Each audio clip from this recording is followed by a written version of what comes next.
Telangana cantonment ఉప ఎన్నిక జరుగుతుంది. అదేవిధంగా మల్కజ్గిరి పార్లమెంట్ కంటోన్మెంట్ ఉప ఎన్నిక రెండింటి అప్డేట్ చేస్తారు. షరీఫ్ కౌంటింగ్ హాల్ దగ్గర ఉన్నారు. షరీఫ్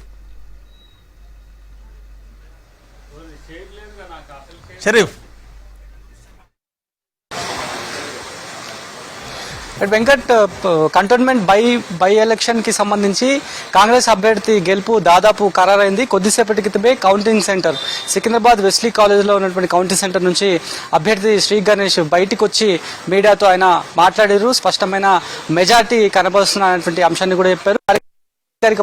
కూడా వస్తాయనేటువంటి అంశాన్ని కూడా చెప్పడం జరిగింది. మరోవైపు మల్కాజ్గిరి కాన్స్టిట్యూన్సీ పార్లమెంట్ సెగ్మెంట్ కి సంబంధించి మాత్రం బీజేపీ అత్యంత లీడ్ లో దూసుకుపోతున్నటువంటి పరిస్థితి. మరోవైపు బీఆర్ఎస్ కి సంబంధించి చూసుకుంటే కనుక గత అసెంబ్లీ ఫలితాల నుంచే ప్రతికూల వాతావరణం నెలకొంది. లోక్సభ ఎన్నికల వేళ అభ్యర్థులను మొదటగా ప్రకటించినప్పటికీ కూడా అభ్యర్థుల వివాదం కూడా మనం చూసినాం.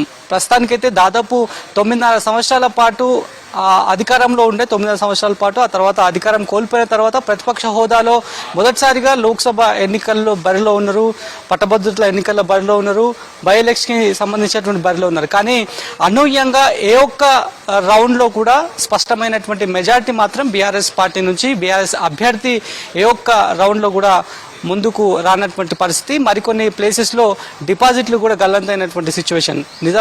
నిజామాబాద్ చూసుకుంటే ఆయన డిపాజిట్ కూడా గల్లంత అయిపోయింది. వాస్తవానికి ఒక 3 స్థానాలు కైవసం చేసుకుంటామనేటువంటి ఆశాభావాన్ని బీఆర్ఎస్ పార్టీ చీఫ్గా ఉన్నటువంటి కేసీఆర్, పార్టీ వర్కింగ్ ప్రెసిడెంట్గా ఉన్న కేటీఆర్ కూడా ఆశాభావం వ్యక్తం చేశారు. ఒకటే అందులో మెదక్ గెలుచుకుంటామని చెప్పారు. అది కూడా కొన్ని స్టార్టింగ్ రౌండ్లో లీడ్ కనబరిచారు. ఇప్పుడు మళ్ళీ బీజేపీ అభ్యర్థి రఘునందన్ లీడ్ కనబరుస్తున్నారు. అక్కడ కూడా అవకాశం లేకుండా పోయింది. ఆ తర్వాత నాగర్ కర్నూల్ బీఎస్పీ పార్టీ నుంచి బీఆర్ఎస్ పార్టీలోకి వచ్చినటువంటి నాగర్ కర్నూల్ మాజీ ఐపీఎస్ అధికారి స్వేరోస్ని ఏర్పాటు చేసి ఆయన బడుగు బలహీన వర్గాల కోసం కావచ్చు పనిచేశారు. చాలామంది యువతను ఆయన ప్రవోక్ చేస్తారు. యువత ఆయన వైపు ఉంది. సామాజిక పరంగా ఖచ్చితంగా ఆయనకు ఓట్లు పడతాయి, ఆ రకంగానన్నా గెలుస్తామనేటువంటి అంశాన్ని నాగర్ కర్నూల్ విషయంలో బీఆర్ఎస్ పార్టీ ఆశాభావం వ్యక్తం చేసింది. కానీ అక్కడ కూడా